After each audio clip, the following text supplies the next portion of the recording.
funny how we came up with that title, Green Engineering Silica. I thought it was smart, and I said, that's what we're doing. We're doing green engineering. Then I look into Google, there's actually an EPA definition for what green engineering is. Exactly what we're doing. Ce que je dis, c'est, au début, je pensais que j'avais été brillant, j'avais trouvé le terme green engineering pour essayer d'expliquer qu'est-ce qu'on fait. Puis j'étais fait travailler Google, puis Google m'a dit que c'est un terme qui existe déjà selon l'EPA, et c'est exactement ce qu'on fait.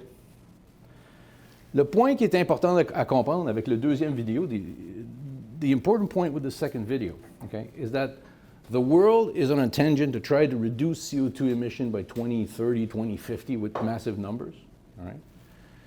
And this is going to require massive investment, and this is going to require basically new processes to do the things that we're using every day. Il y a besoin de nouveaux procédés pour refaire ça. C'est exactement le focus, that's HPQ's business strategy. We're developing green processes that are more environmentally friendly.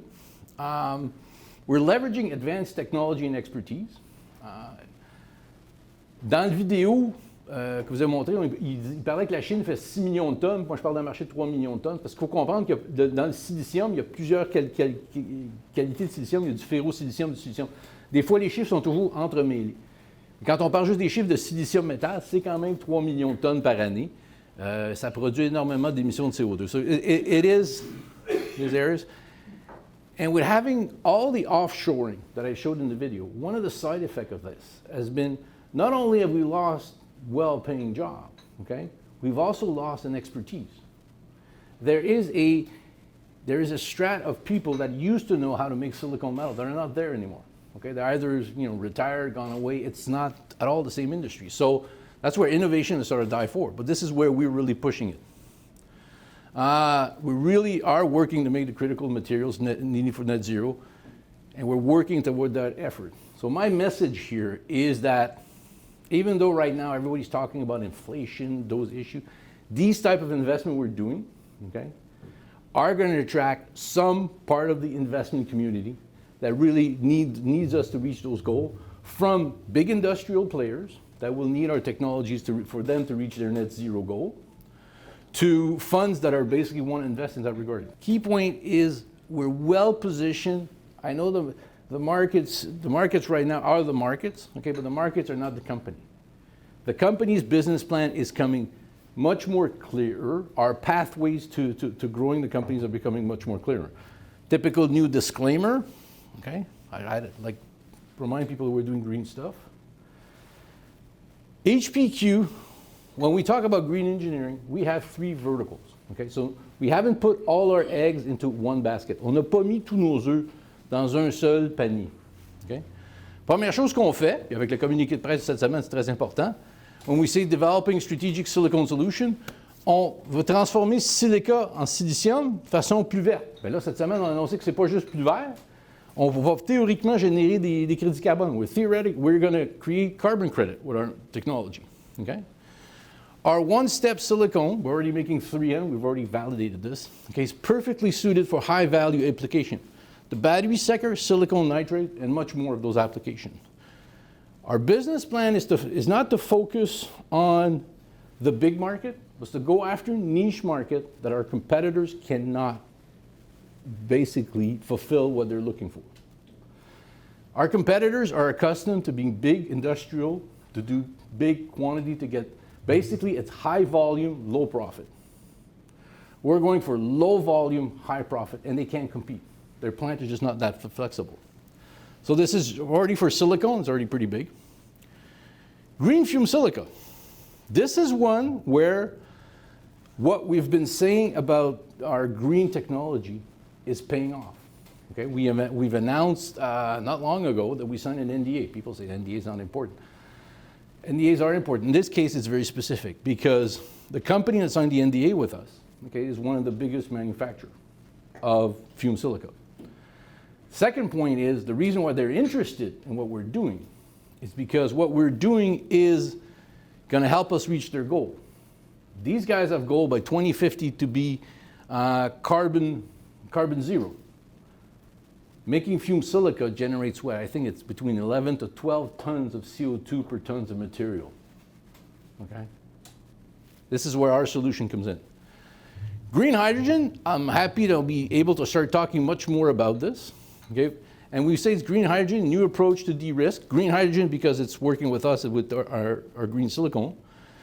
But it's really a different way of looking at delivery of hydrogen. Dans le monde de l'hydrogène, tout le monde utilise le buzzword l'hydrogène vert, qui est fait avec des énergies renouvelables. Le problème, c'est que transporter de l'hydrogène de ton site de production à ton site de consommation, c'est extrêmement énergivore, c'est extrêmement dangereux. C'est extrêmement dangereux. Ce qu'ils font présentement, c'est qu'ils ont des panneaux solaires en Australie qui génèrent de l'électricité, qui servent à faire de l'hydrogène. Cet hydrogène-là, après ça, est refroidi pour être sous forme liquide, mis dans un bateau pour être shippé au Japon, pour être après ça reshippé puis renvoyé. Quand tu vois un camion qui transporte de l'hydrogène, c'est plus du métal. So the point I'm saying is like hydrogen, even if you manufacture green hydrogen, okay, at the source, once you deliver it, it ain't green anymore. Because to carry hydrogen, and I'll give it in English what the example I gave in French, is that if you carry, there's a big project in Japan where they have the solar station in Australia, where they generate the electricity to make their green hydrogen. Then that green hydrogen is liquefied, which you basically do it by bringing sub-zero temperature. And then that liquefied hydrogen is brought under pressure into a ship, shipped from Australia to Japan, and then it is basically extracted from the ship, still under a liquefied form, to be brought back into close to delivery, back into a gaseous form that can finally be used. Just Google problem with hydrogen delivery. You will see plenty of explosion of trucks and those type of things. It's extremely dangerous and extremely difficult. Our solution is completely different. We are not looking at producing hydrogen with electrolysis, but hydrolysis. So our solution in an overly simplified function is going to be, you're going to have a reactor, a center, an equipment, into which you will plug into a cartridge of material, which are inert. So the transportation of that material is inert. And the hydrogen will be generated on site. And then people will be able to use it. So it has massive implication for the military, because the military have discovered with the war in Ukraine that you need drones to operate long. If you want your drones to operate longer, you better have hydrogen fuel cells to basically make them work. But you can't generate hydrogen at the back and bring it to the front, because you can't put pressurized hydrogen on an airplane. So this is another area where we work. And one of the things that makes us green is our technology, the green silicone. So basically, HPQ has many potential green markets that are massive. Okay? We have our green silicone process, which means we're going to be able to make green metallurgy grade silicone metal. That's a market, 3.8 million tons with a deficit of 1 million tons. Basically, that means there needs to be 1 million new capacity, 1 million tons of new capacity being built. Market between 15 and 18 billion. Silicone anode material, okay? That's another market that's going to grow exponentially. C'est un autre marché, le marché des silicium pour les batteries, qui va aller en explosion. Présentement, 80 à 90% de tous ces matériaux-là faits pour les batteries dans le monde, les silicium, viennent de la Chine. Les lois européennes, les lois américaines veulent que ça change. Et en plus de ça, ce que j'ai découvert, c'est que des fabricants chinois, pour être capables de rencontrer les critères de silicium qui est demandé par leur groupe, devaient acheter leur silicium en Europe, parce qu'eux autres font du silicium plus vert avec l'hydroélectricité, l'envoyer en Chine pour le transformer dans le matériel pour pouvoir le réexporter en Europe. Fait que le fait qu'on contrôle tout le cycle de valeur, the fact that we control the entire value chain because we make the silicone and we convert a higher value, puts in a great position. Fume silica, nice little market. It's a nice mature market that could be ready to grow, but has barrier to growing, which is the fact that the plants to do the fume silica, very expensive, highly regulated chemical plants. Our process uses the power of plasma to do it. It's going to open up new market. I can, without going to the secret of the discussion we had with the company, they're very curious to see our product, to see if it matches their product, or if we end up creating new product that's going to have great application. So fume silica is very, very exciting. In France, we've been working with Novation. They're actually the one that have that technology, have been developing and working on it. And just look at the size of the market. By 2030, this is a $642 billion market. You just need to take a small part of this. And I think we're really going to have a great technology for this. So if you look in a certain way of all the verticalities, the projects they have, what do they have in common for us to work on them? Massive addressable market, environment issues that need to be resolved. And that's what we're bringing forward. So, je vais parler plus du silicium. Comme vous avez vu dans la vidéo, je ne peux pas trop en déclarer. Ce qui est intéressant, en Europe, it's a strategic mineral. In North America, it is not. En Europe, le silicium est un matériel critique. En Amérique du Nord, il ne l'est pas aussi. C'est quoi la différence? Mais si vous regardez beaucoup des programmes canadiens de financement de la recherche et développement, on dit que c'est pour des matériaux critiques. Bien, le silicium ne fait pas encore partie de ça. Ils vont finir par y faire partie, mais on ne fait pas encore partie. Mais en Europe, il fait déjà partie de ça. Fait que, il y a vraiment un attrait. Environmental issues are really becoming a key issue. Okay? The technology to make silicone basically was first invented in 1899. It's been improved, but hasn't been changed. And depending on the final application, like I showed in the videos, you need either to purify it or engineer the material. So we're talking about a market of 3.8 million ton. The bulk of that growth is going to come from 2N purity because it's used in the chemical grade silicone markets. New plants are needed. Traditional process have a massive, significant obstacle for new entrants, access to process know-how.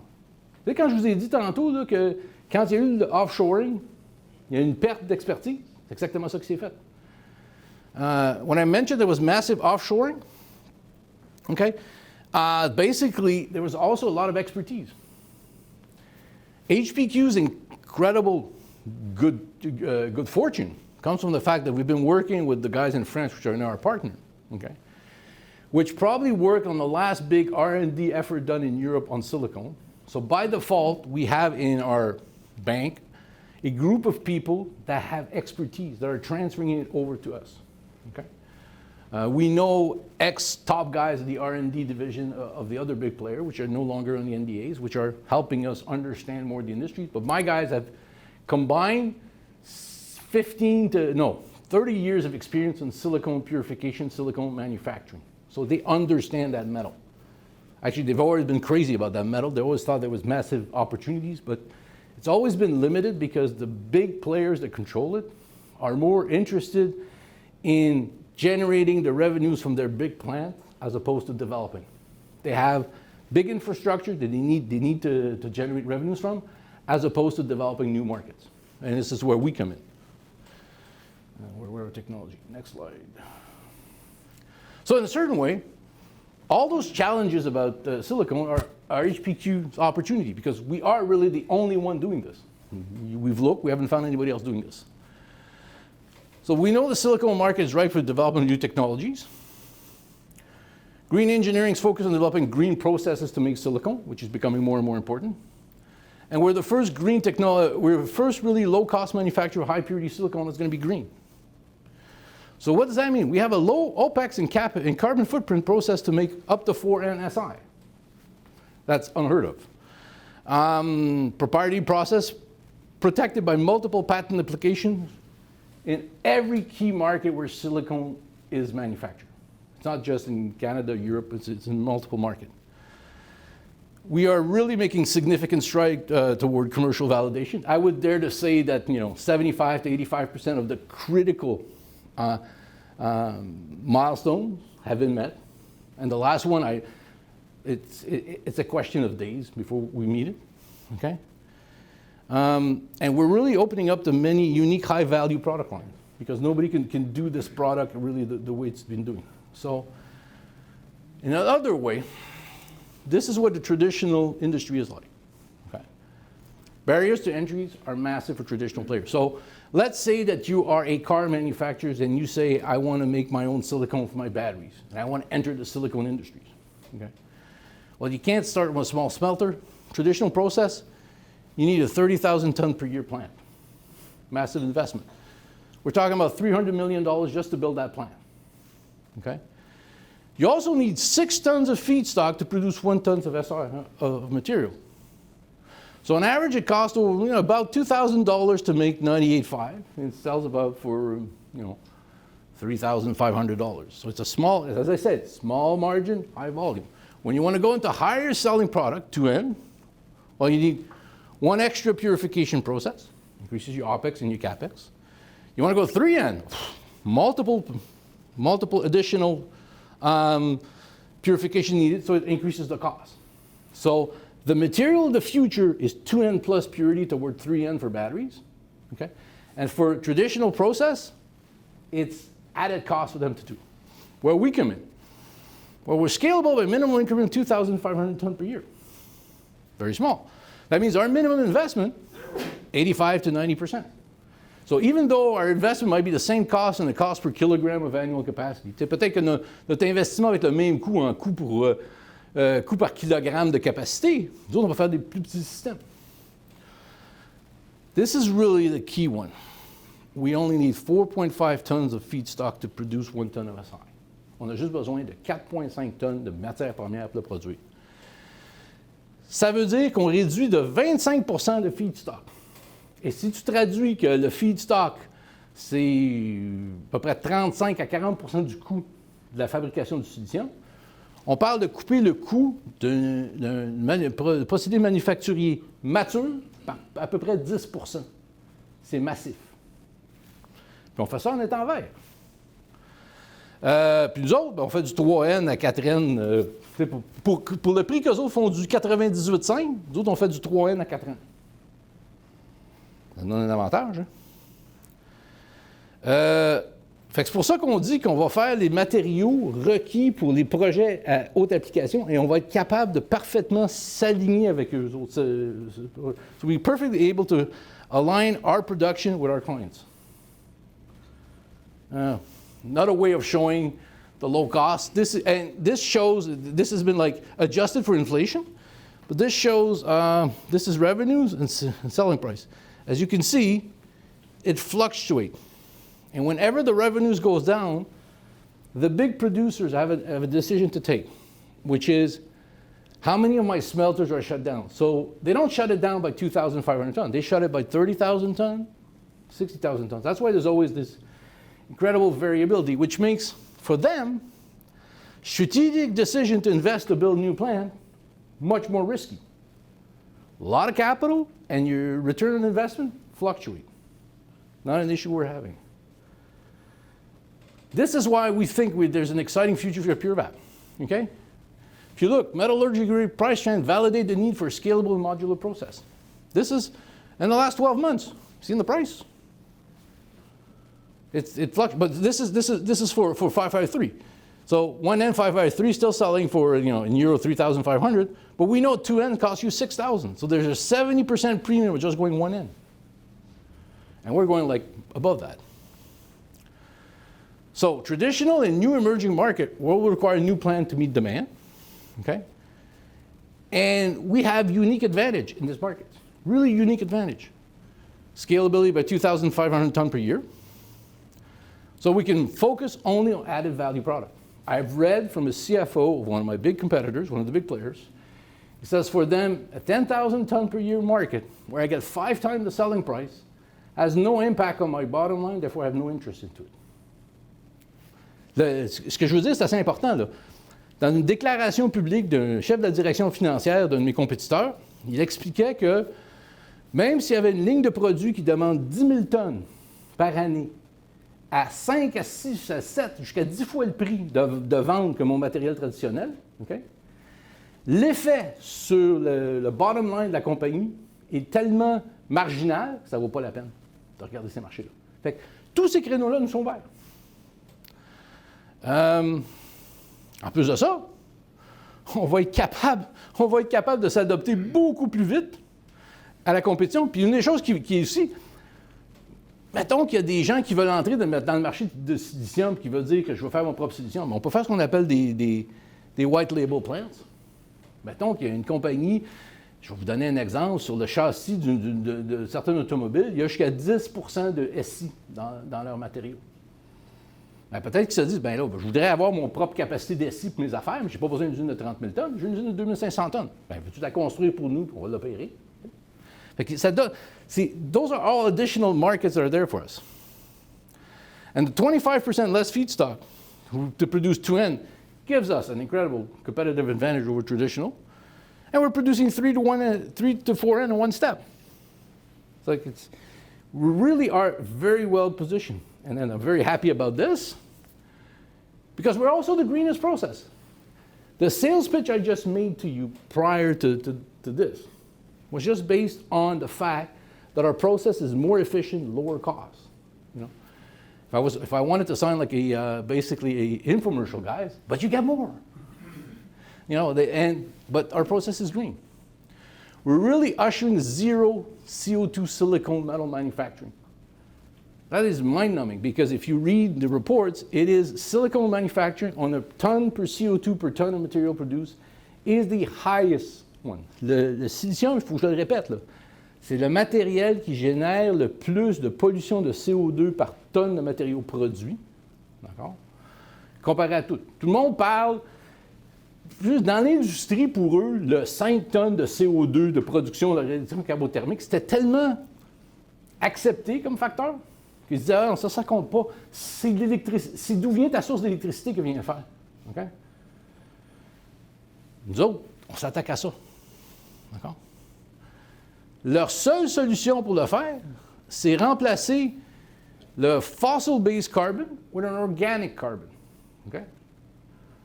Well, I was actually having a discussion with the top executive VP in R&D of one of my competitors. And he was saying their biggest issue, because they're looking into this, is how are we going to get our hands on organic carbon? Organic carbon is going to go through the roof. You basically, the only way to mitigate right now carbon footprint is to use an organic carbon. And while they can do this as much as they want, they'll never bring it down to zero. Never.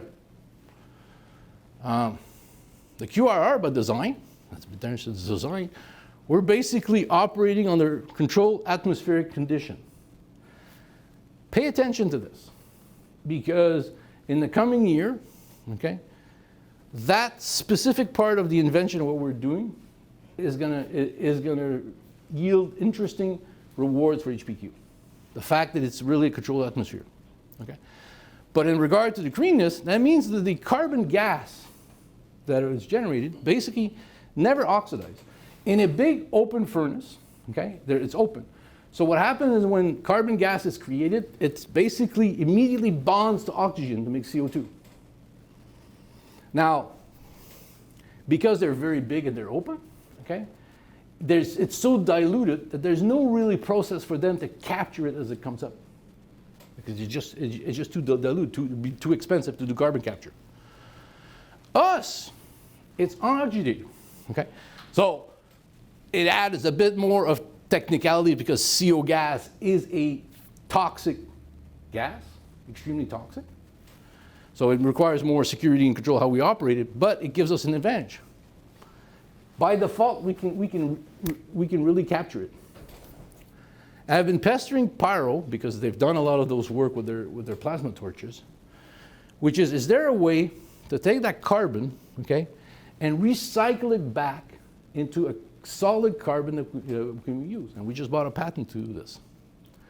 So not only are we going to have a zero carbon footprint, we're going to implement some stage of circularity in our process, okay, which is going to make our product even better. And this is how we end up actually generating carbon credit. So we intend to commercialize our zero CO2 silicium metal under the brand name Silicium X. And the reason for that is people are going to want that product. So our timing is pretty well going this. So in a certain way, We know the demand for green high purity is going to be there. High value application like silicon nitride. We're already working with a silicon nitride producer. They like what we're doing. It's advancing well. Micron size for battery is going to play into the complete carbon footprint of making batteries. Auto and EV manufacturers, okay, probably going to say, wait a minute, I want that Silicon X even for the 985 because it's still going to make my vehicle lighter, stronger, but it will reduce my carbon footprint. Silicone is a sandwich material. Le silicium, c'est un matériel sandwich, d'accord? Il est utilisé dans plein de choses que tout le monde dans sa vie s'en sert tous les jours. Fait que ce 5 tonnes par rapport à la réaction carbothermique, tout le monde s'en sert. Tout le monde là, tout le monde, il se promène partout. Mais si tu es capable d'éliminer ça, ça peut jouer gros. Hein? Fait que ça crée des marchés additionnels pour ce qu'on est en train de faire. On sait que la demande pour des chemical grades qui servent à faire des silicones, que tout est utilisé, tous ces produits-là, c'est toutes des choses qui sont utilisées, laquelle on va pouvoir réduire ça. Okay? On parle de généraux, de marché massif.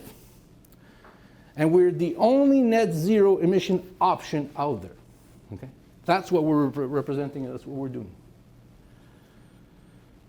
So where's our timeline? The timeline always moves us up. We're still on target for a 2026 commercial scale. We're finishing the validation. Then we're going to be moving on the conceptual engineering. Okay? It's going to go to preliminary engineering. Basically, we're going to get all the costs. So we're advancing. If we look at the milestone we've reached so far, we pilot plant started. We're producing 2N. Validate. Oh, this is what you wanted me to change there. I didn't notice it on time. Darn. We validated 2005 scaling up. Okay. What people have to understand is that the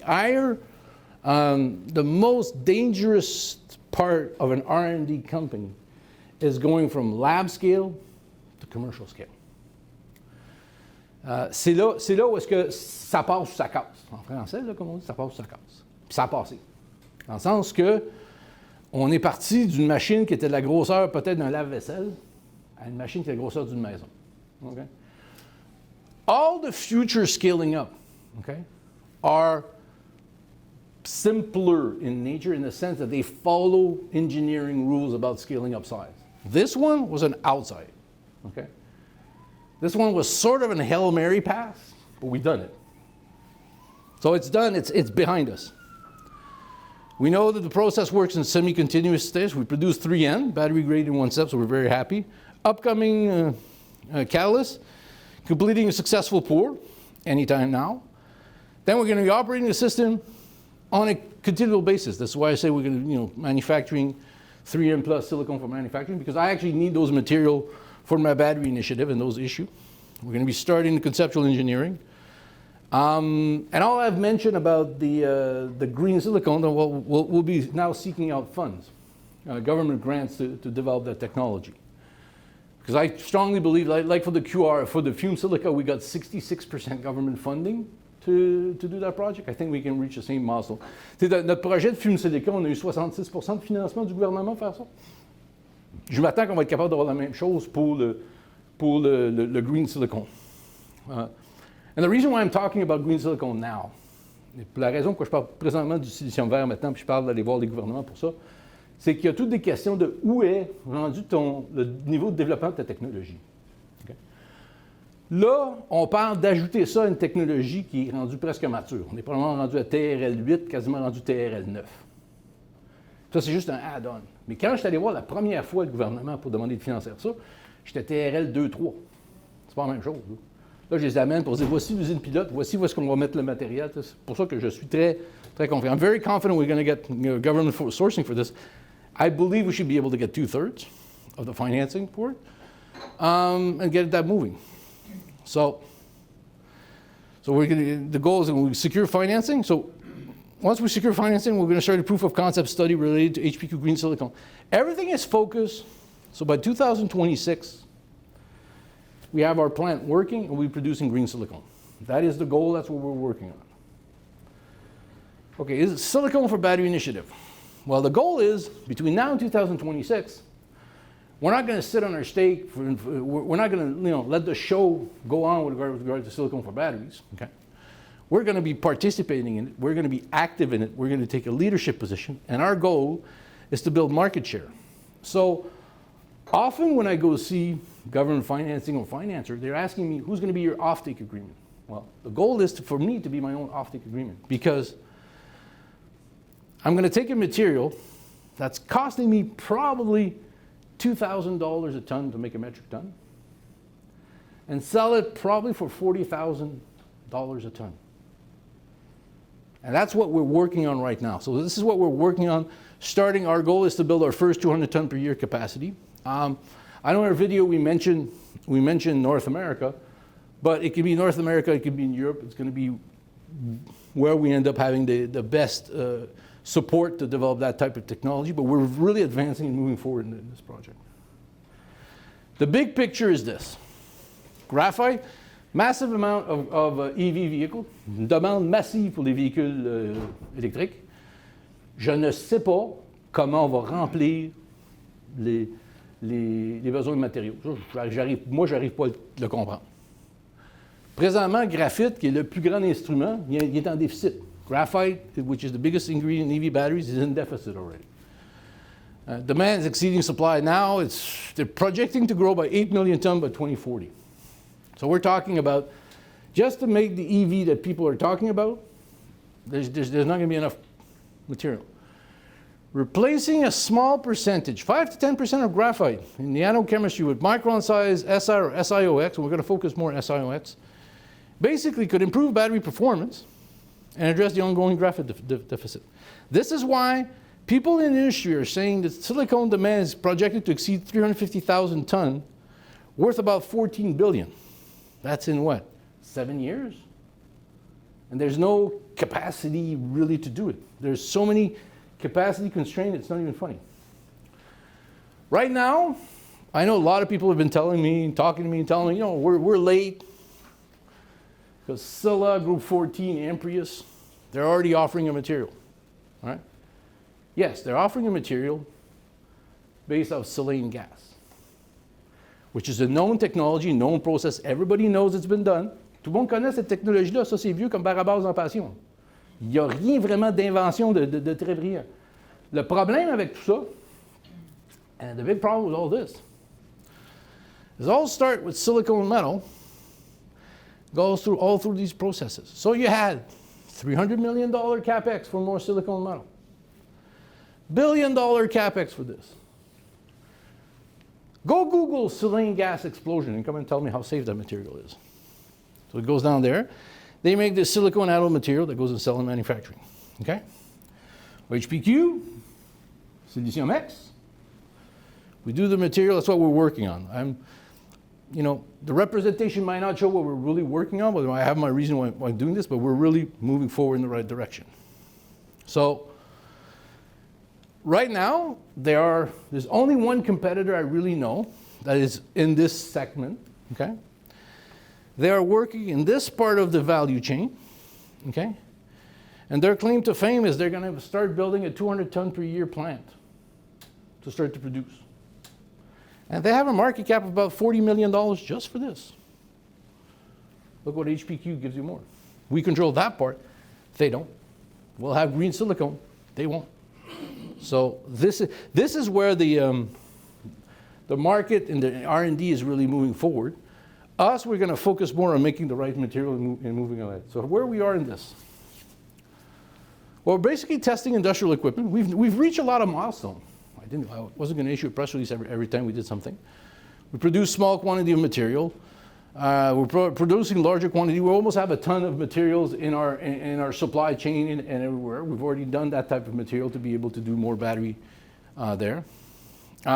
We've delivered sample to a high performance material company. We're having exchange of conversation. We know where they want to go with the material. They like the material the way we're doing it. So this is advancing interestingly, can become a client of what we're looking to do. Okay? We're now working, having material tested at different high-level research center.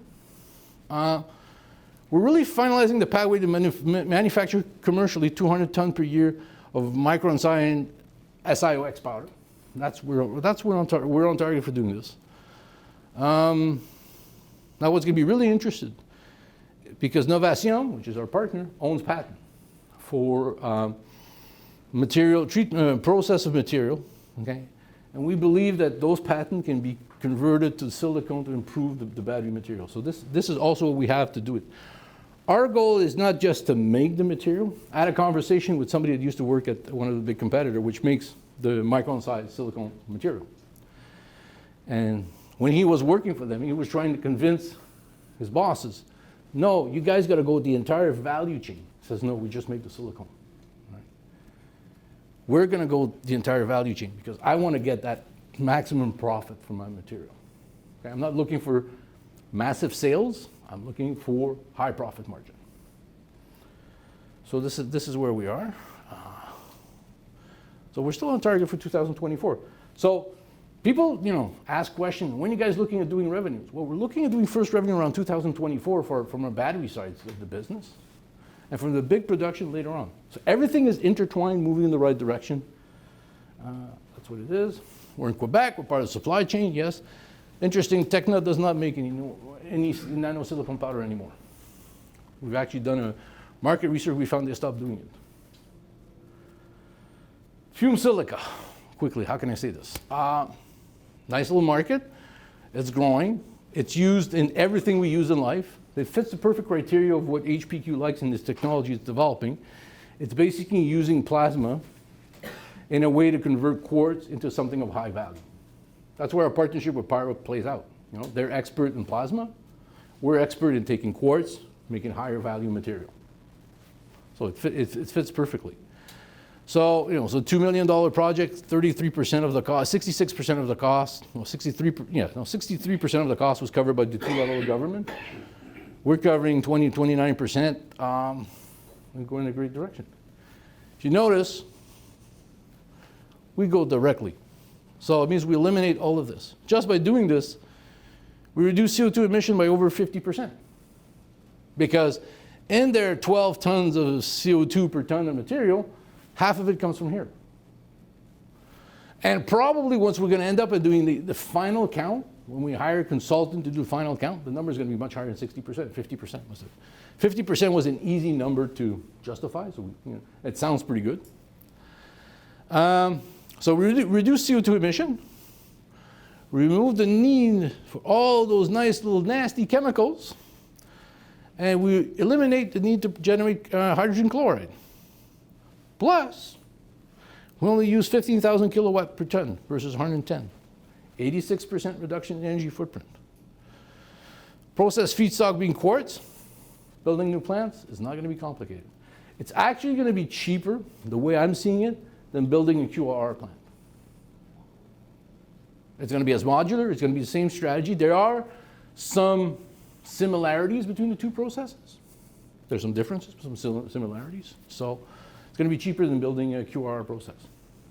And as I said, we already have, we've already signed, no, we haven't signed what we're doing. We've already signed an NDA with a big player in the fume silica business. And their comments, when I was on a conference call with many of them, was that this is a very nice looking fume silica. How fast can we get sampled? That's what we're working on now. Of course, we won't send them samples until we analyze them, but this is what's being done right now. So, these are we're ready to build the pilot plant. All the equipment decision's been done, so we're ready to build this. So we're on target for this one too. I'm going to be very honest. This is a technology where I believe somebody might come in and says, okay, we want the exclusivity of this process because it's so game-changing. So that's very interesting. So let's move forward. Hydrogen, well, Novation. Exactly a year ago, il y a un an exactement, HPQ a changé d'une compagnie de ressources à une compagnie de technologie. Une fois que ça a été fini, la première chose qu'on a faite, c'est qu'on a signé un partenariat avec 3 chercheurs assez seniors de Lyon, en France, qui, comme je vous ai dit, c'est eux qui ont combiné 40 ans d'expérience sur le silicium, la purification du silicium, et qui ont un Rolodex de personnes qui connaissent ça dans l'industrie. Et il y a, je vais vous dire, il y a un environnement R&D très agressif là-bas. There's a very strong environment and R&D culture there, really, really big. And as I was explaining to somebody here, their R&D culture is very different from the R&D culture I've experienced here, in the sense that when you talk to university professors or here, it's mostly they have their R&D ideas they want to develop, and they like to get some government money. Here it's much more commercially driven. What's being done in the industry, how we can improve it, how we can move forward. Okay? So they're really helping us on R&D in collaboration with PureVap. They've already filed 2 new patents for us. Basically, they're our patents. Okay? We're doing some work on R&D that's complemental. Manufacturing SiOx particles for battery anodes. So they're helping us in this regard. Really, work is crucial. Okay? And we actually have a patent to manufacture what's known as supercapacitor, carbon-based material. We actually have a lot of things going for us. But the key point that's really there for me, capitalizing on their knowledge and know-how in the hydrogen sector, is developing autonomous project for making hydrogen for hydrolysis. Some of us have been in HPQ long enough. Remember a few years ago, we showed a small little machine that could generate enough power to basically charge your cell phone, but autonomously in the field. This is not what we're talking about. We're talking about a different process, different way of doing it, but we're talking about generating a lot of power, a lot of capacity. I think we're going to change the hydrogen business is going to be done. I believe that their technology will do this. So overall, this is our initiative. These are all our timelines put together, all toward a goal of around 2026. If you look at all the literature with regard to batteries, okay, battery demand, battery material is going to be 26 to 30 anyway. The demand is going to start coming in. So we're in the right area to design those issues. With the QRR, the additional advantages, we know from battery manufacturers that once they've basically have made a choice on the technology of how the battery is made, they don't want to change it.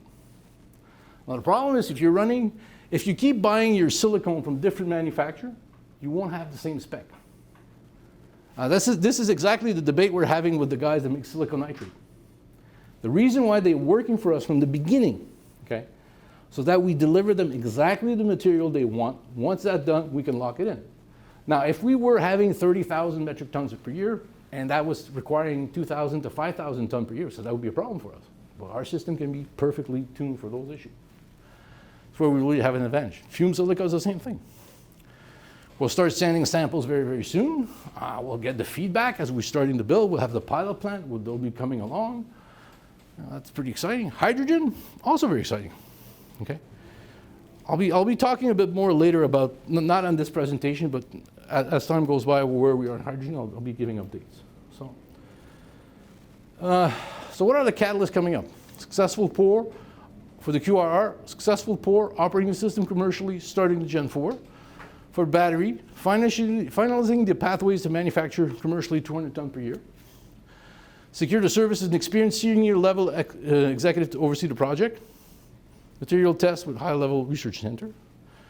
Fume silica, finalize ongoing small test testing and send sample to world-leading fume silica company. Hydrogen, finishing design of process. So that's really where it is. HPQs there. Our largest shareholder is still EQ. Pyrogenesis 6.3, management board 6.3. That's about it. I think I'm open for questions. Tu disais que les fumes silica, ça peut être quelque chose que tu peux vendre. Tu peux vendre à une compagnie. Est-ce que c'est une chose que vous regardez? Oui, je le pense. La raison pourquoi je pense ça pour le fume silica, je vais te dire bien honnêtement, c'est parce que c'est un produit qui a déjà un marché existant, qui a déjà des joueurs dedans. Si tu fais un matériel qui remplit ces critères-là, tu as déjà un marché. Tu n'as pas besoin de te créer. Eux, leur problème, c'est qu'ils se sont engagés publiquement par 2030 d'être zéro carbone. Présentement, ils génèrent, je pense, les chiffres, parce qu'ils font, c'est pas juste du fume silica, il y a d'autres matériaux dans la même famille, d'accord? Ils génèrent quoi? 1 million de tonnes par année de ces matériaux-là, tous ensemble? Rajoute ça à 12, ça fait 12 millions de tonnes de CO2 qu'il faut qu'il y en ait. Fait que ça joue beaucoup. Et la beauté, c'est que je viens pas te dire, regarde, prends la technologie, je vais te couper ton CO2, mais ça va coûter plus cher. Je te dis, prends ma technologie, ton matériel va coûter moins cher, puis il va être vert. Beaucoup plus facile à rendre. Next, hi. I'm curious about what the energy source is for the plasma. Is it, and is that taken into consideration when you say that you've got zero, that is fully green, zero? Okay, let's say if we're using, it will depend where you end up installing the plant, okay? The numbers I was given, the number I'm giving you, okay, are just for the carbothermic part of the process, not taking the equation, the electricity into it. But if it's Quebec, okay, it's going to be 0.5. So I'm at -2 plus 0.5, doesn't really change anything. If I'm in France, I'm using nuclear energy, well, it's about the same thing, 0.5. So it really will depend where it is. What happens is, if I have a green source of energy, okay, or a greener source of energy, one that's around my carbon credit sign, I'll be at 0. So right now I'm in Quebec, so I'm using hydroelectricity, so sorry. Oui. Le QAR, là, je veux savoir, il reste encore quelques tests à passer pour faire tes tests sur un an. Est-ce que vous êtes rendu au bout? À un moment donné, il y a encore, t'en as encore pour peut-être un mois ou deux? Regarde, si tu regardes la présentation, ce que j'ai montré, OK? J'ai montré qu'on allait faire de la production de matériel. Fait que il va y avoir des tests pendant qu'on fait de la production de matériel. Parce que puis ça a toujours été comme ça. Tu donnes 12 mois pour faire avancer la machine. Quand j'ai dit qu'on a 85% des critical milestones, après ça, on va travailler à améliorer la machine dans le but de préparer le Gen 4. Fait que dans mon esprit, c'était toujours ça. Quand j'ai toujours parlé qu'on allait faire les études pour le Gen 4, ben, ça veut dire qu'on a conçu le service du Gen 3. Fait que le premier 12 mois, ça finit incessamment, mais ça va toujours continuer. On va toujours continuer à faire des travaux pour l'améliorer et développer le système. C'est parce que là, c'est sûr, quand on va commencer pour le Gen 4, à un moment donné, ça va prendre de l'argent, parce que là, c'est comme 20 millions, 40. Oui, mais il faut. Puis Warren Edison, ils sont tous passés. Puis ça, c'est bon. Mais c'est ça, mais ça vaut combien le QAR? À un moment donné, tu vas penser que quelqu'un va t'acheter ta technologie QAR, ça vaut-tu des centaines de millions ou ça vaut des milliards de dollars, cette affaire-là? Ça va dépendre. Plus on continue d'avancer, plus on monte le plan d'affaires. Ce qui arrive, c'est que ça commence à valoir beaucoup d'argent parce que, comme je dis, we did the scale-up. So on a réussi, la technologie fonctionne. Yeah, the de-risking has been massive. Puis le 40 millions, il ne faut pas virer fou sur ce chiffre-là. Là. Tu sais, ça ne sera pas 40 millions de dilution aujourd'hui. It's not 40 million to cause the plant is not today we're doing the dilution for it. Like, come on, it's like by the time we will be raising those funds, okay, the project will be advanced enough that we're going to have we'll know the ROI on the project. We have ideas, we have internalized this, we can't really share them because the rules don't allow us to share. We have good ideas where they are. And for us to fund what's going on isn't going to cost hundreds of millions of dollars. Une des choses que j'ai dessiné à HPQ pour, c'est que ça soit qu'on ait toujours des projets de R&D ou des projets de développement commercial qui soient logiques pour une compagnie de notre taille. I want logical size development strategy. Okay? Look at mining companies. When they say they're going to take their mine to market, okay? They always have a PE, and it's going to cost me about $1.5 billion to make, maybe $1 billion. And the company has a market cap of what? 80, 90, $100 million. Okay. We have a market cap right now in a shitty market of around 70 some odd millions. And we're talking about doing something with $20 to $40 million. These are the type of project where I'm actually starting preliminary discussion in Europe about looking at funding this, and those are the type of projects that could get massive government grants and funding. Same thing can happen here. Okay, so what's important is that the technology advanced, and eventually somebody's going to come and says, okay, we want to play ball with you and develop it, and that's why I'm doing it the way I've been doing it. I keep adding to the technology, adding forward. This is why we're doing the battery material. So if we make battery material and we sell it for $40 a kilogram, okay, then make the math for the construction of the QR becomes even easier. So. Tu des NVA? Et là, tu des compagnies qui veulent, à un moment donné, ben là, aussitôt que tu as une forme pour le faire, moi, Regarde. je vais te prendre 2 usines, à un moment donné, Ça ne marche pas comme ça dans la vraie vie. Ça marche pas comme ça dans la vraie vie. Ce que tu dois faire, c'est démontrer que ta technologie fonctionne, démontrer que tes coûts sont assez bas, OK?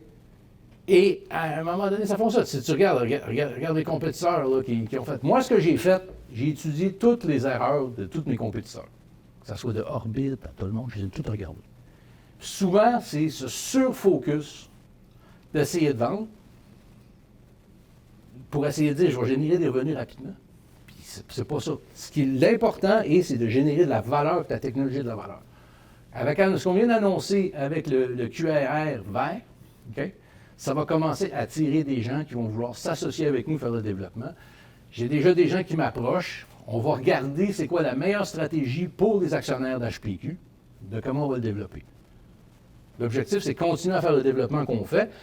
Mais, comme j'ai dit, le fume silica, c'est tout à fait différent. Lui, c'est un où est-ce que je suis très confiant qu'une fois que l'usine pilote, puis l'usine pilote va être opérationnelle fin de cette année, début de l'année prochaine, je serais déçu si je n'avais pas ce que tu dis là.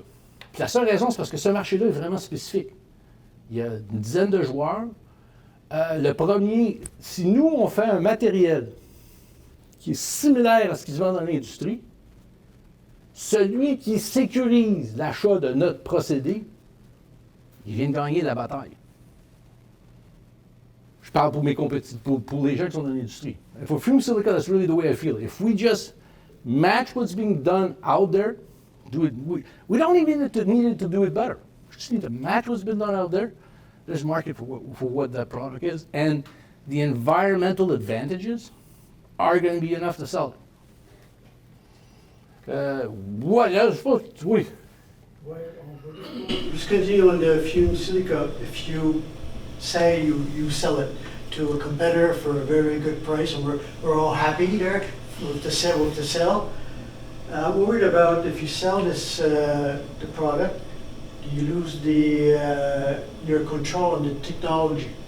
Well, it really depends how we do the transaction. We've structured the fume silica within HPQ silica pulveris.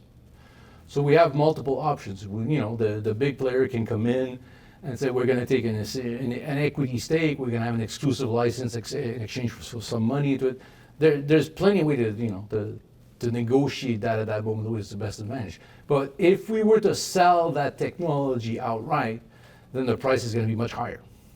Okay, what I'm worried about is if it's not happening, but say if you sell it, thing is you have to make a very airtight contract in which they cannot use this technology against HPQ later on and take our market away. Okay, but you have to understand, we're not in the market of fume silica, and that technology cannot. I said it's similar to the QR, but it's not at all the same. Okay. It's similar in the sense that we're using direct arc electrodes, direct current. Okay, electrode. That's about the only similarity between the two. The rest of it is completely different. Okay. Peter. Speaking as an independent director of HPQ, Oh. the company, in my estimation, is in the very best of hands. Oh, thank you. Well, okay. You had I'm another. not even an IR or anything like that. Oui. Now that you've gotten through a couple of your challenges of scaling up, and you know that you're seeing successes, and besides money, what is the biggest headwind that you are facing? Everything seems very straightforward in terms of your timelines and the different steps that you're going to be taking between now and 2026, when you should be starting production in all of the different areas. Are there unknowns? Are there uncertainties? What's the biggest challenge that you're going to be facing that you haven't talked about today? Well, it's going to be dealing with the unknown. Okay, like when we did the QR for scaling up, all right, we didn't know, we didn't have any inkling what the unknown could have been. Okay, now I think as we scale up, we're going to have better know. Of course, it's going to require us to build up the company's management team and doing those issues. I've sort of had a philosophy of trying to keep as much money spent on R&D and on developing the technology as opposed to building up a big staff. So, you know, if you look at the at our financial statement, we're a team officially. I think we're 3 officially written. So for what we are, we do a heck of a lot. But that, if you're looking at that, Edwin's going to be growing into a true company, in the sense that we were a mining company that became a technology company, an R&D company, which is a maintenance project. Now we're looking at commercialization. So this is one of the ideas what I like about the idea of fuel silica is we might end up learning a lot doing this with a big partner that could be very helpful in what we're doing in all the other projects, especially since that one is really an independent add-on. We're moving on. Does that answer? So you don't know what you don't know. Exactly. Well, unfortunately, the concept of unknown is an unknown. There are known unknown, but in this case, I'm really talking about the unknown. Like, the most important thing has always been focusing on the product. Yeah. Focus on the product. Just On the technology, yeah. That's, you know, Yeah. that's what Bernard has been doing, focus on. Next question. Oui. Monsieur Bernard, Oh. Concernant votre financement futur pour le nouveau plan, le plan futur, est-ce que une consolidation du capital d'action serait envisageable à cause du prix bas pour pouvoir du financement? Ben, je vais répondre en français, celle-là est un peu comique. J'ai toujours été agnostique par rapport à ça. Sauf qu'il y a certains de mes investisseurs qui m'ont attiré l'intérêt sur une compagnie qui tradait sur le Nasdaq, transigeait 100 millions de parts par jour, c'était bien le fun. Puis ils ont fait une consolidation pour rester Nasdaq, 25 pour 1, ils sont partis de 10 cents à 1,50 $, puis ils sont de retour à trader à 10 cents en même pas 3 mois. Fait que ça m'a comme refroidi un peu, dans le sens que j'ai pas une obligation comme telle, OK? Puis je pense pas que, comment je peux dire, je pense pas que l'intérêt sur ce qu'on fait, ça n'empêche pas. Je vais donner un exemple. Quand on parle de la grosseur de la flotte, OK? Ben, on a fully diluted basis, OK, en 2020, 2021, c'était la même grosseur de flotte. Parce que j'ai juste fait 2 financements depuis ce temps-là, auprès de Pierrot à Prime. OK, les 2. C'est tout ce que j'ai fait. Fait que l'argument que ma flotte était grosse, on a fully diluted basis, fait longtemps qu'il est là. Ça ne nous a pas empêché de monter jusqu'à 1,61 quand les marchés étaient extrêmement positifs. On reconnaît que c'était fou. Mais soyons honnêtes, le HPQ, de quand on était à 1,61, le HPQ maintenant, c'est pas du tout la même bébite. Pas du tout. Now, the argument we're having was talking about consolidation, so I'll just have it in English so people understand it. Is I've always been agnostic to that concept, but I've become more and more skeptical to the value of doing it. And if you look at the history of HPQ, okay, we haven't done any financing. We've done 2 financings in 2020. That's it, 2 financing. So on a fully diluted basis, HPQ's float has been the same since 2020 and 2019 when we did the last financing at 10 cents. And people were making the same argument at that time, and in a crazy market, we went up to a crazy price, okay? But we had the same float. This being said, HPQ now compared to HPQ then, uncomparable. I strongly believe that we are undervalued right now, but you know, so is probably 90% of a lot of the TSX venture company. The difference is that we are in such an exciting market segment, which is green technology. It's been coming out. I read a study, I think we issued something, there was an article saying, there was an article from one of the big managers of funds. He says, okay, everybody's into AI, everyone wants to be entrepreneur into AI. He says, you know, the second most exciting thing is green technologies. Companies are going to offer something that's really concrete with regard to reaching zero emission. And that's what we're offering. And the beauty of it is 3/4 of the companies only have one of those projects. Okay? We have a minimum of 3.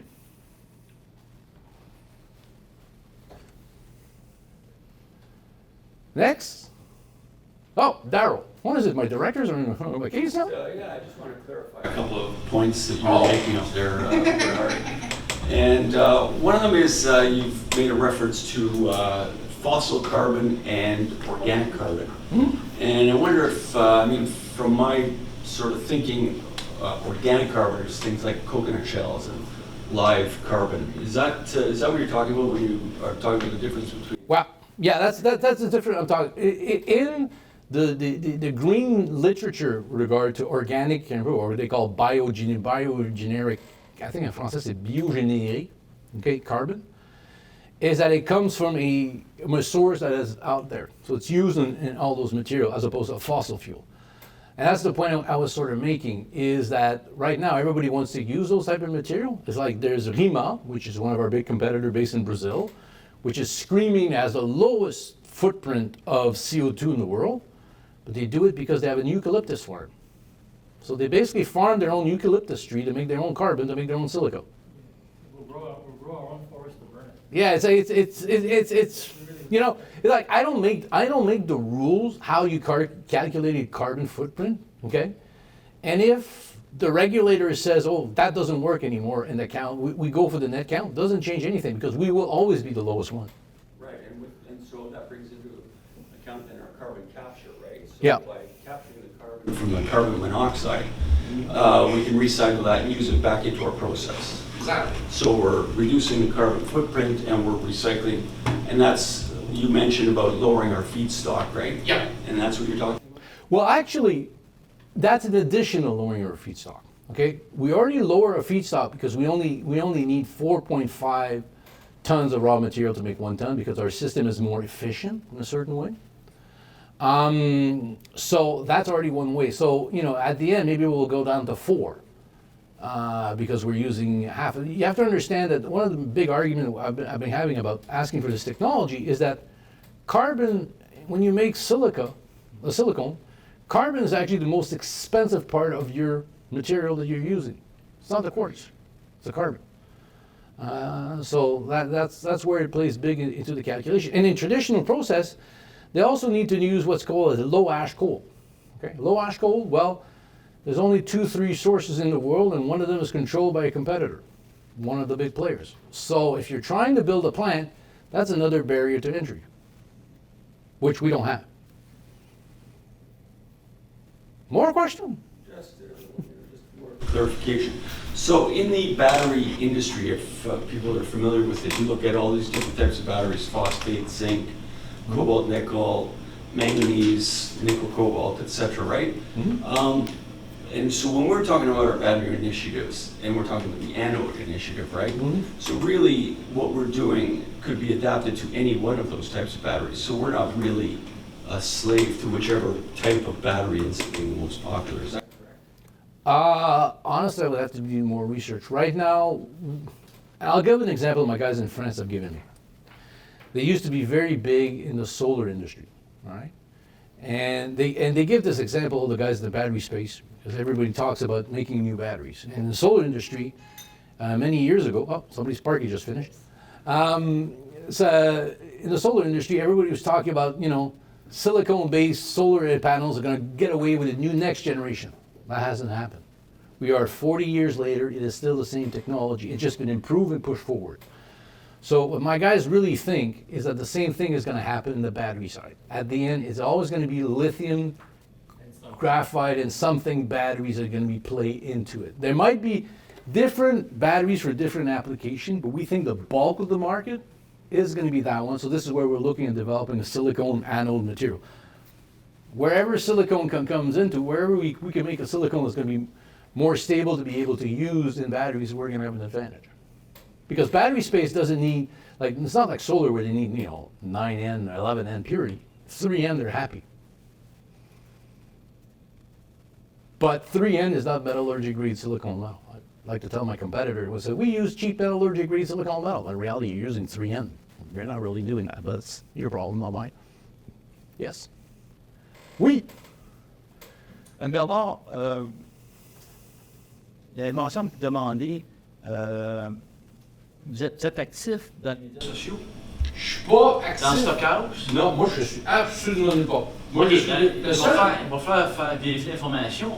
Ce stockage, Votre pseudonyme, Monsieur Forwright? Ça, c'est pas moi. Ça, c'est pas moi. Ça, c'est. Si tu vas voir. Votre photo à côté, là. Je sais, mais ça, regarde, ça, Vous prenez des recours.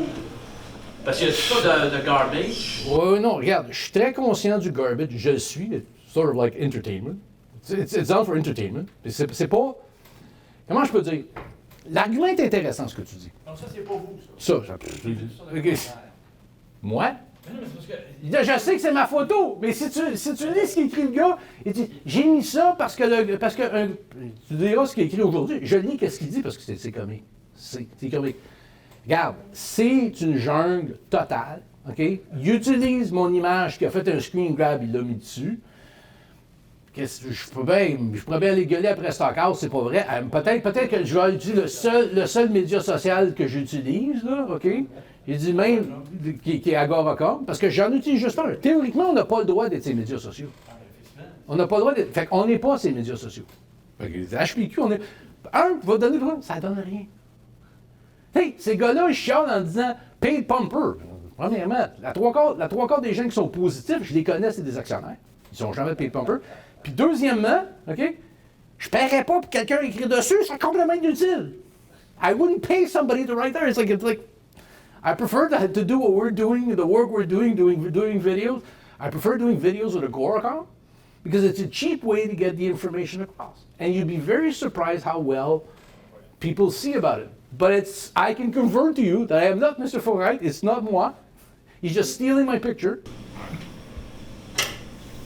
Le paiement de quelques millions qui s'en vient, c'est... Regardez, le paiement de quelques millions, c'est quelque chose, on sait, c'est là depuis l'année passée qu'on a acheté. Si les gens s'étaient badrés de lire des états financiers, les MD&A, que moi et mon très cher CFO, nous passons nos années à faire avec des textes très très longs, ça avait été écrit « unless renegotiated ». Je n'aurais pas mis ces phrases-là si je ne savais pas qu'on s'en va. Puis c'est de l'argent qu'on doit à Pirot travailler. Puis si j'avais bel et bien lu ce qu'il m'a même écrit dans le communiqué de presse, j'ai dit qu'on discute la deuxième phase du projet de R&D. Mais ça, c'est un brevet que je voulais c'est un brevet que je veux dans notre portefeuille de brevets. Parce que ça me permet de parler du silicium vert. Mon problème, c'était quand est-ce que j'allais commencer d'en parler. Si j'en parlais avant que j'ai fait du silicium 3N, ça veut rien dire. Parler maintenant, ça vaut quelque chose. So I'll just translate it in English. It's like, that patent is part of an ongoing process. We know how we're going to deal with this, move forward. It's not bothering us. But I really wanted that patent into our portfolio of patent because of the green silicone initiative that was there. That's such a big issue for us. And if you read in the MD&A, people should actually read it. We actually said that we're negotiating the second part of an agreement, which is how we're going to develop that one, which is that development, which I'm going to go see SDDC, Technoclimat, to say how they can help us finance this to 66%. So it's all ongoing. C'est moi. Ah, c'est bizarre, j'ai reçu un courriel, quelqu'un me traitant d'imbécile en utilisant le silicium X, juste vous le dire. I got an email. Comme Intel Inside, ils m'ont donné... It sounds cool. No, to be totally honest, how it happened was very funny because we were looking for a website. We were thinking of trying to do Silicon X, okay? And even we couldn't get silicon-x.com. And I said, wait a minute, let's use the Latin and French word, silicium. So it fits well in Quebec, it's silicium X. It fits well in France. Because you'd be surprised depending who the... As-tu besoin que je vous aide? Bon, ben là... Non, c'est correct. Non, c'est pas grave. Ah, vous l'avez eu, c'est juste parce que je l'ai eu. C'est parce que quelqu'un d'autre l'a travaillé avant. Non, c'est arrivé comme ça, je discutais avec Derek, là, ça serait le fun de se donner un branding, puis on s'est dit, ah oui, il faudrait qu'on réserve le site avant qu'on en parle, parce que dès qu'on l'aurait mis, quelqu'un l'aurait réservé. Fait qu'on a le site silicium-x.com, on a le site siliciumx.ca, fait qu'on a notre site web, pas qu'on s'en sert encore, mais on l'a détenu. Mais c'était l'idée de se donner une marque de commerce pour dire, notre matériel, il est vert, il est différent des autres. Puis des fois, tu sais, casse pas des... Il y en a. Next question? Oui. Ah, pas de problème. In the future, we're talking of solid-state batteries. I just want to know, is silicon used in solid-state batteries? There is, actually, we were involved once in a project that was looking at using silicone, basically porous silicone in wafers to do it. And then nothing has happened to it. So I'll go back to my argument, which is I think that the future is going to be still going to be lithium-based with a bit of silicone into it. It's going to move into it. We will monitor into it, but I'm going to be very honest. I think our hydrogen technology might end up replacing, basically the batteries. So I'm perfectly positioned for these two issues. Oui. Regarde, je ne rentrerai pas dans des discussions-là. Je vais juste te dire quelque chose. Une Tesla, le châssis, c'est 10% de silicium. Ouais.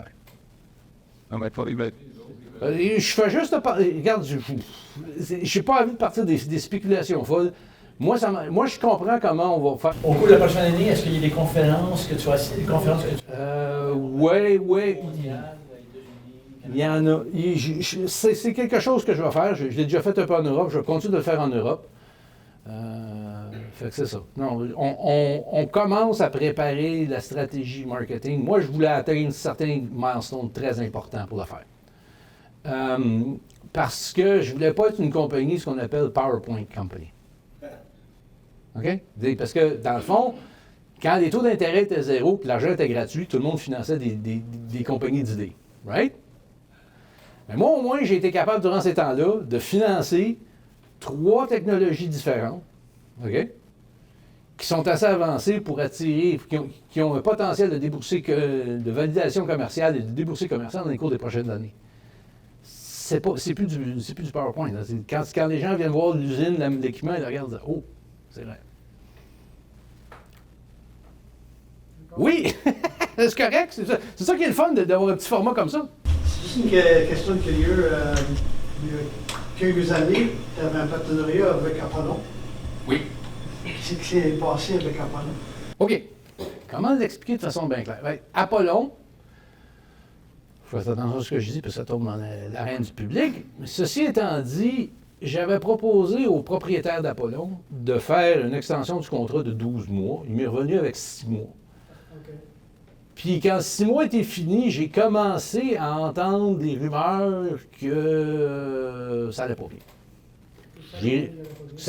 La compagnie Apollon allait pas bien. OK. Puis on va arrêter ça là. Puis en septembre, octobre, on a annoncé qu'on a créé Innovatium avec les 3 anciens leaders de R&D de chez Apollon.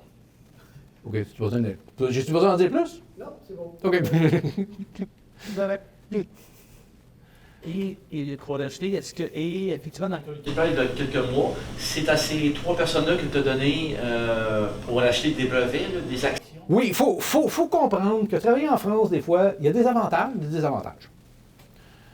Un des concepts, c'est que les lois françaises sur les salariés sont destinées pour protéger les salariés quand ils font des brevets pour leur employeur, même si on n'est pas leur employeur direct, pour leur employeur. Fait qu'il y a toujours un lien, une dette créée quand ils le font, que tu dois payer.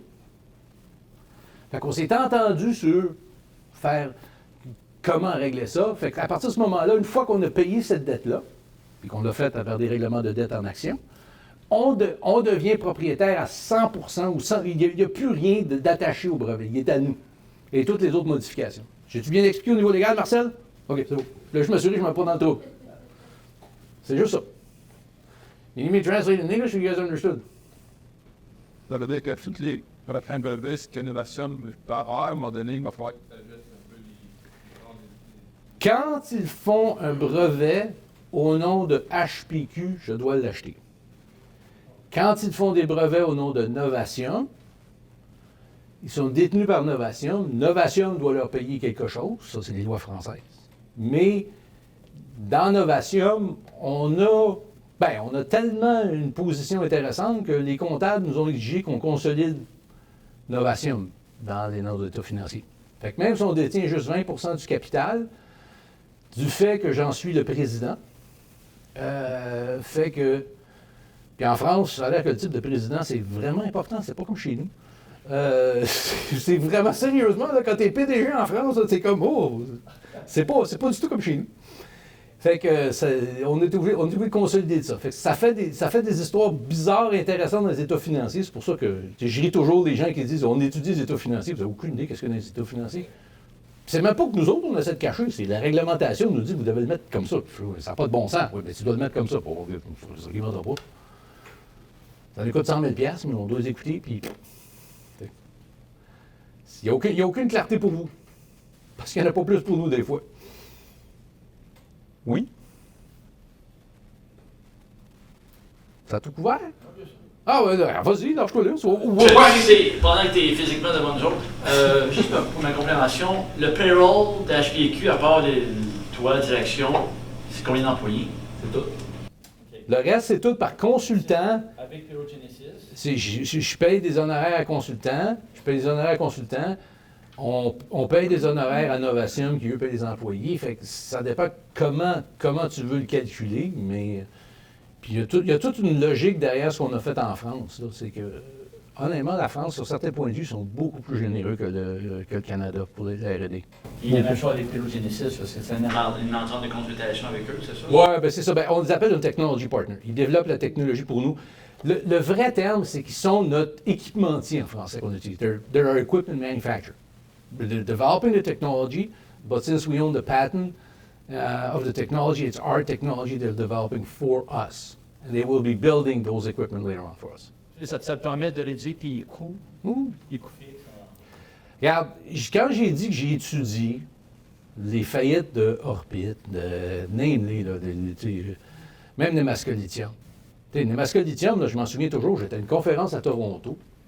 Puis le président de Nemaska Lithium commençait à faire son gros show, puis il a dit « Ah oui, je viens d'avoir un gros financement de SDTC parce que j'ai eu un off-take agreement avec quelqu'un. » Ben, tu réalises que plusieurs années plus tard, c'est ce off-take agreement-là qui a tué la compagnie. Parce qu'il ne pouvait plus renégocier. Le off-take était trop lourd à financer. Puis on a commencé en même temps. Là. Et nous autres, on est encore en vie, alive and kicking, puis ça va très bien. Fait que c'est ça. Puis de ça, ce que j'ai réalisé, c'est que la trois quarts des gens de miniers qui devenaient techno vont voir un professeur d'université qui a une bonne idée. Il a une bonne idée, mais il n'a aucune idée comment l'amener au niveau commercial. Pierrot, de l'autre côté, lui, son avantage, c'est qu'il a une expertise au niveau de prendre une technologie, et lui, il faut qu'il aille commercial. Fait que c'est vraiment ça le bout. Puis c'est ça qui fait la grosse différenciation. Fait qu'on sait plus, en m'associant avec eux, ça m'a permis de garder mon overhead petit. J'ai pas besoin de monter. Je vais te donner un exemple. Regarde, il faut juste regarder le nouveau monde graphite, cette division de R&D, combien de chercheurs, de professeurs il y a. Hey, ça fait cher sur le payroll, ça. Fait que ça me donne une marge de manœuvre. Oui, yeah. HPQ set up in Europe with carbon data. Are they for Novation, or are they just doing more? No, they're consulting, working with me, because, as I said, there's a lot of money, markets, investment in Europe, and Europe doesn't work like North America works. So it's more going to conferences. So they're going to all the conferences, and the advantage of that is I don't have to travel continuously to those things. They do it, and once it reaches a level of interest, then I get involved into the conference, the discussion, and they're getting more and more aware of all the financing programs in Europe where we could fit in. So it's part of my strategy. It's better to have consultants to get them doing the work as opposed to me trying to overbuild the team. So. Yeah. Oui, c'est pas grave, je suis là pour ça. Okay, so this came up. Your technological partner, which is Progenesis. They've been having a rough time with their shares and attacks on their shares in the last year. I'm just wondering, since they're your main technological partner, are they sound financially in case, or do you have a backup plan if ever they have any problems in that matter? Well, designing a backup plan for something that's imaginary might not be the situation. I understand their position, their situation. I do follow it closely. But I think the relationship on a long-term basis, okay, we've survived pyrogenesis and ours survived so many times in this market. We're sort of experienced this environment. I really believe in the case of pyrogenesis that it's a temporary situation that has been overblown by many people about what it could be. And you know, we will move on. If ever, and that's such an hypothetical that I don't really like to go into hypothetical. Okay, I am aware, I'm conscious of that situation, but it's not something that keeps me up at night. Okay.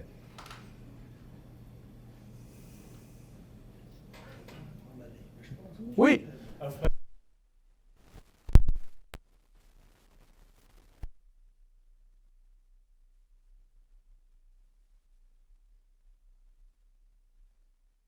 Ils sont plus dedans, c'est juste démontrer comment ça joue toutes ces choses-là.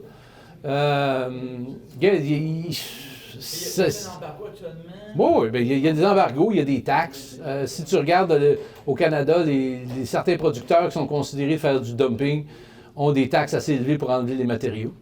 Fait que ça va dépendre de l'utilité. Moi, ce que j'espère et ce que j'ai hâte, c'est que le gouvernement mette des taxes basées sur le carbone. Ça va être bien. Basées sur le carbone, pour faire l'importation du carbone. Ça, c'est mon dada personnel. Are we good? C'est bon? Bon, ben là, on va arrêter de filmer. We will stop the film. Thank you. As I say, thank you very much. Thank you.